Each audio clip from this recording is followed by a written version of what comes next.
C'est une tradition dans les universités et les structures qui les composent de célébrer au début de chaque année la rentrée universitaire qui officialise le démarrage des enseignements.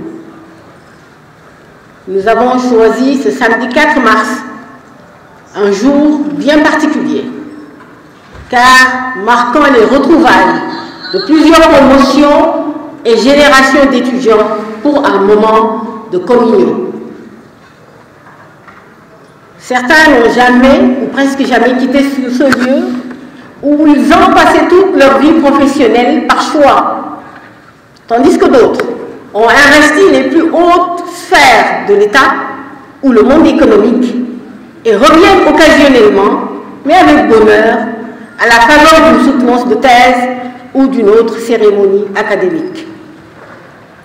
J'ai le grand plaisir d'accueillir nos anciens collaborateurs, les personnels administratifs, techniques et de service qui ont servi la faculté avec dévouement et qui retrouvent aujourd'hui sans doute avec beaucoup d'émotion d'anciens étudiants devenus magistrats, avocats, experts ou autres hauts fonctionnaires.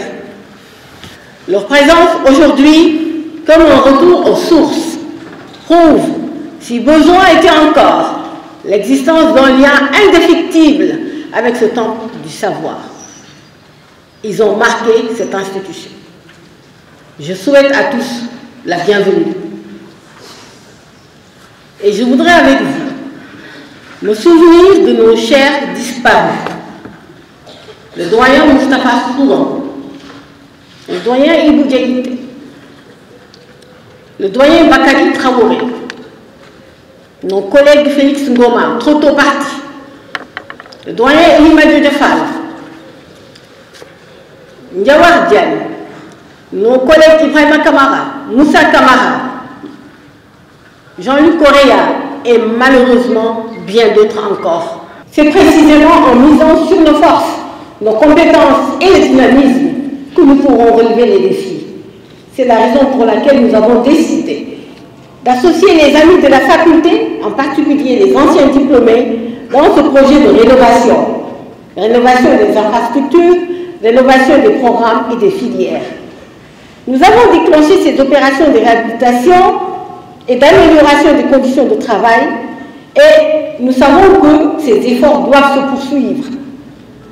Et se poursuivre avec le processus d'informatisation, d'acquisition de matériel de vidéoconférence indispensable pour rendre l'enseignement bimodal. Et tout cela s'inscrit dans un carcan, nous imposant le respect des normes pour être en règle avec les structures d'accréditation et d'habilitation comme l'ANAQ-Sup. Le travail de revue des maquettes est déjà inscrit dans les actions à court terme. Au chapitre de la recherche et de l'animation scientifique, il convient de souligner l'important travail que réalisent le CREDILA et l'IDHP, deux instituts de la faculté et dans la faculté qui manifestent des signes évidents de bonne santé intellectuelle. Vous avez, à travers votre discours, Madame la doyenne, montré toute votre volonté et toute votre compréhension de ces problématiques. Je voudrais, par ma voix, vous exprimer la volonté de Monsieur le Recteur à être de manière définitive et indéniable à vos côtés pour affronter ces obstacles qui nous sont communs, mais qui nous sont individuels. Merci encore pour cette invitation adressée à Monsieur le Recteur que je représente. Merci pour tout et bienvenue aux nouveaux étudiants de la Faculté des sciences juridiques et politiques. Merci.